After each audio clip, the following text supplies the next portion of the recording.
Hey y'all, Brandon Rinas here. Hope you're doing absolutely amazing.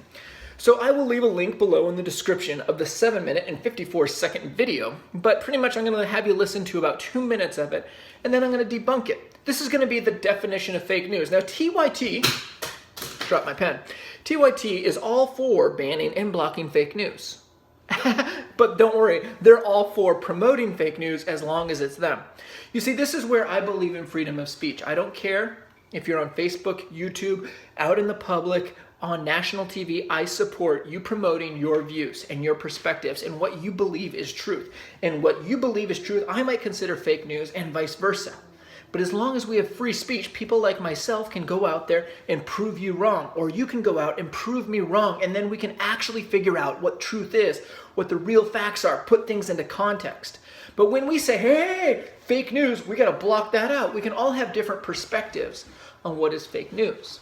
So what I'm going to do is kind of go over this as a live example, because this was just reported today, and then we're going to go over what my definition of real news is. They're going to completely contradict, and how we could actually have pages like Facebook blocking my speech as fake news, even though it's credible. Think about that. Let's ponder. But before we do that, let's listen to TYT and what they say about our economy, and this is real, legitimate, factual news, according to them. Listen. The Labor Department has released more statistics and numbers regarding jobs in America, and this is the last report that they will release in regard to Obama's administration. Now, there are some really interesting numbers here, considering the fact that a lot of people who ended up voting for Donald Trump said they did so because they felt that the economy didn't improve under President Barack Obama. It actually got a lot worse. Well, the numbers, unfortunately for them, do not bear that out. According to the Labor Department, December was the 75th straight month of job growth, with another 156,000 new jobs being developed here in the United States. Also, that is the most extended streak the country has experienced since 1939. So there's that bit of information. Another thing to keep in mind is that, when it comes to jobs, President Obama did get some glowing reviews from the New York Times and the Washington Post. The New York Times, for instance, said, indeed, for all his criticism of Mr. Obama's economic stewardship during the campaign, Trump inherits an economy that is fundamentally solid. And also the Washington Post reported that the growth in jobs was, quote, the most extended streak the country has seen since 1939. I already stated that for you. But I thought that was interesting because I didn't even know that. Now, with those numbers in mind, I understand that there are people in middle America who lost the manufacturing jobs, who experienced their livelihoods getting outsourced to other countries, who are frustrated, who are angry, and do not feel the impact of a more positive economy. But with that said, if you look at the country as a whole, if you look at the broader picture, our economic situation is unquestionably better today than it was when Obama first came into office. And that is how the election was won. Wow. See, those were facts. But that right there is the definition of fake news. I'll get into it. We'll explain.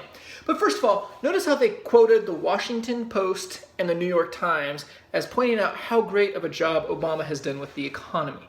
Now, of course, those guys are really good with economics because they were out there warning the American public that we were headed into a recession when George W. Bush was in office. Weren't they? No, they weren't actually. No, they weren't at all. So they're really not all that on top of economic, even common sense. But don't worry, they sure can make a really good deal and recognize Obama is so great and he's really fixed our economy. Now, 75 straight weeks or months, I believe it was straight months of job growth. Hallelujah! The world's getting great. Everything's amazing. Man, the whole country's coming together. I mean, we are really booming now. See, let's think about this real quick. TYT, I understand that you guys don't like to put things into perspective. Let's just nitpick. Let's go look through our statistics. We'll go through them. Oh, that doesn't look good. That doesn't look good. That doesn't look good. That doesn't. Oh, but that one right there, that one makes our cause look good. Let's pull that out. We'll talk about that on our show. Bad, bad, bad. Oh, another good one. Let's pull that out and we'll put that on our show. So let's put things into context. So Obama passes ACA, Affordable Care Act, aka Obamacare. Okay, what a great guy. You know, we really want to help everybody. We're going to create help people get insurance. We're really going to help everyone. And what the ACA did is it forced employers to fire full-time workers and replace them with 2, 3, oftentimes 4 part-time workers. So each one job that used to be full-time now has 2, 3, or 4 part-time jobs in its replacement. Well, why weren't they mentioning that? Huh. Well, that would make sense because all of a sudden we have this huge job growth where there's jobs all of a sudden all available, but nobody's making more money. In fact, it's obvious that people don't think that things are going great in our country. Donald Trump was just elected. I mean, they had Hillary Clinton who promised more of the same. I'm going to be more Obama. Or they said, this isn't really treating me very good. But no, TYT says, no, you guys need to understand our economy is doing really good. Really good. This reminds me of the Republican election in 2008 when they were campaigning and debating. Ron Paul was one of the only people who actually recognized how bad our economy was, recognized how bad it was and how we were headed towards a recession. And all these Republicans were like, George W. Bush is so great, George W. Bush is so great. And Ron Paul's like, hey, we are in recession. It is getting worse. I warned about this. I pointed this out. I predicted this. You guys can keep saying it all you want. You guys can keep living in your fantasy world, but the reality is that we are in recession. Well, of course, by the time Obama got into office and he whooped the Republicans because the Republicans actually failed, of course, you can look up the data points and you can look at all the record home sales and you can be like, hey, look at how great the economy is. You could pull a TYT and go, record home sales. Man, our economy is doing great. Record construction sales. Ooh, our economy is doing great. And that would be taking things out of context, just like TYT did, aka fake news, and you could make an argument that George W. Bush was some great president that saved our economy because he did inherit a recession from Clinton before. Remember that? Oh, but no, let's not talk about that. Let's take things out of context like TYT did and build up George W. Bush, but nobody wants to do that because that would be taking things out of context. So now TYT, let's go back to Obama. Let's talk about how Obama has fixed our economy. So we have all this job creation, right? So you would think, with all this job creation, all these people, all these jobs available, there'd be lots of money available, right? I mean, people would have money. They would be able to buy homes, except our home ownership rate is at 50-year lows. But that must be because we have record high interest rates, right? Shoot, record low interest rates. So we have all these jobs being created, but they're with record low interest rates, but no one's buying homes. Odd. Is it just me, or does that smell fishy? Something's not adding up there. Why didn't TYT mention that we are at 50-year lows in home ownership rates? I was just curious because we have such a great economy. Maybe they'd want to put things into context. How about this? Workforce participation rate. With all these jobs available, people should be lining up to get all these jobs, right? All the money they could be making. Oh, our workforce participation rate is at all-time lows since women were included in the workforce. See, this is called context. This is called real news. Instead of creating some propaganda piece where I take something out of context and say, hey, look at how great Obama is. Hey, look at how good Bush is. You put things into context. Oh, look at how great the stock market's doing. We can brag about how great things are. Oh, but actually, that isn't really good because we can see that companies are putting their own money into their company instead of paying employees. We can see that with record low interest rates, banks would rather buy their own stock instead of loan it out to private businesses. We can also look at, record low new businesses. So our economy is doing so great, but we have record low amount of new business growth. I wonder why that is. But that doesn't fit our agenda. So because we're TYT and we really don't give a rip about the truth, we are the Young Turds. We only talk about progressive things that don't work in reality, and we believe in promoting lies. So we're not going to give you the truth. We are going to give you propaganda. We are going to give you fake news. And because we give you fake news, we are going to support Facebook and programs like that blocking fake news because we know that they won't block our fake news. They will block other people who actually promote the truth. And that is the Young Turds for you. That is taking things from out of context and putting it in context. Now, my solution, I always try to have a solution at the end of my videos, and my solution would be to always put things into context. For example, well, okay, I'm going to do this. I apologize. It's an example about myself. But right now, for example, unions are really promoted with progressives. Oh yeah, we need more unions. We really need more unions. And I've been having, we have these debates and we have these conversations, and I'm all for unions. If you can get a union going, more power to you. But the reality of a union is that they literally hurt the poor and the middle class. That's what they do. So why is it, think about this, unions are the number one or close to the number one source, depending on what statistics you look at, the number one funders and promoters of the federal minimum wage and the state minimum wage, always trying to raise it. Now, union members, hardly ever, less than 1%, are on the minimum wage. Okay? So why is it that they're so excited about raising that minimum wage? I mean, are they truly trying to help the poor and the middle class? Because the poor and the middle class, or especially the lower end, they're usually not in unions. So why are they constantly trying to raise that bar? Oh, wait a minute. If you put things into context, you all of a sudden realize, oh, the unions, they don't want people taking their jobs. So the higher the minimum wage is, the harder it is for an employer to hire 2 or 3 guys at $10 an hour to do a job of one union member. So they make it difficult for the poor and the undereducated and the underprivileged to actually get jobs. But don't worry, we're progressives. We're all about helping the poor and the middle class.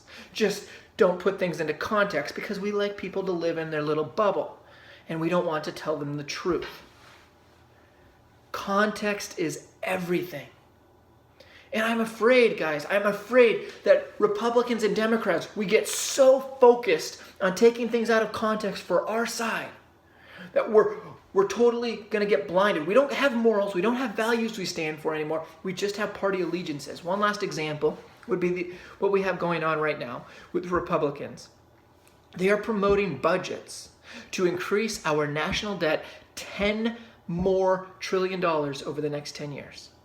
These are the same people who were screaming bloody murder while Obama doubled the national debt. But now that we have a Republican president, a Republican House, and a Republican Congress, woohoo! Let's raise the national debt. Let's increase government spending. Oh, we're all for small government. But now that we're in office, who cares about small government? Our morals, I don't care if you're a progressive, cool. Put things into context, understand what you stand for it. Don't go follow your party allegiance, actually follow your own morals and values. And Republicans who preach small government, I want to see your outrage. I want to hear your outrage about how our Republicans are preaching small government while doing the complete opposite in Congress right now. The only Republican I see standing up against them all is Rand Paul. That is the only one. The rest of them are all saying, hey, let's spend our country into oblivion. Guess who that hurts? The poor and the middle class. Who cares? It's just them that get screwed. The way we fix these problems is by being credible ourselves and not taking things out of context. When you have people like me that come onto your page and point out that you're taking things out of context and you're completely screwing things up, you lose your credibility. Whether you're progressive, conservative, libertarian, anarchist, socialist, whatever it is, if you're taking things out of context and people are able to point out that you are literally cherry picking one thing or making a straw man argument, you lose your credibility. You can't bring people to your side by doing that. And if the only way you can bring people to your side is by cherry picking, is by twisting truth, maybe you might want to pick a new idea or a new theory. Truth is treason in an empire of lies. Don't be afraid of truth. Be promoting truth. Ask people to correct you. Want people to correct you. I want people to correct me on this page. I want people to correct me on my Facebook. I lied. Sorry, I apologize. One last example. We had that shooting just recently at Fort Lauderdale Airport. And I pointed out on my Facebook page that, yay, another shooting at a gun-free zone. Maybe we should just create another gun-free zone. I'm sure we'll keep people safe this time. And a gentleman came onto my page and he attacked me very harshly, very aggressively. And he's like, hey man, you can bring guns to airports, blah, blah, blah, blah, blah. And good for him. Now I had checked before I made my post, and I had checked to see if Fort Lauderdale was an airport that you couldn't bring guns to, which it is. But He is correct from the perspective of 44 states allow you to conceal carry at the airport, to the airport, and he would have been correct. He didn't study that, but he was trying to hold me accountable.